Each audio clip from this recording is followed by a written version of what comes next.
These are the Sunday recommendations for my free email list for September the 6th, 2020. This week's blog post is the second in a series on the Isabella Stewart Gardner Museum in Boston. Second recommendation, Wendy Yothers' Gotham Beverage Service, may be created around 2017. The clasp on my favorite silver bracelet broke a few weeks ago, which is bad.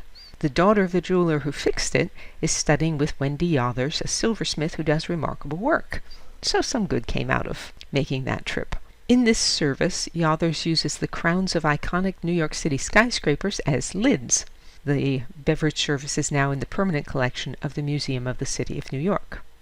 Third recommendation, Charles Stewart Calverly, 1831 to 1884, a poem called Peace, a Study. Carmarthen Bay, which he mentions, is in Wales, and it is about 200 miles from Campden Hill in London, which is also mentioned in the poem. He stood, a worn-out city clerk, who'd toiled and seen no holiday for 40 years from dawn to dark, alone beside Carmarthen Bay. He felt the salt spray on his lips, heard children's voices on the sands. Up the sun's path he saw the ships sail on to other lands, and laughed aloud. Each sight and sound to him was joy too deep for tears.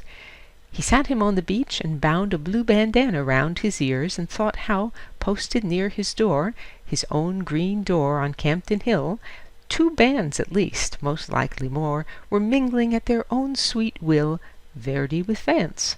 And at the thought he laughed again, and softly drew that morning herald that he'd brought forth from his breast, and read it through. The fourth recommendation this week for my supporters is a group of drawings by a woman who specialized in New York City construction projects. DianeDuranteWriter.com has hundreds of posts on sculpture, painting, and my many other obsessions. To join the free Sunday recommendations email list, visit the URL that's on the screen or email me. And you can say, "Well done, Diane," or support my work and receive rewards by means of the tip jar on DianeDuranteWriter.com. Thanks as always for listening.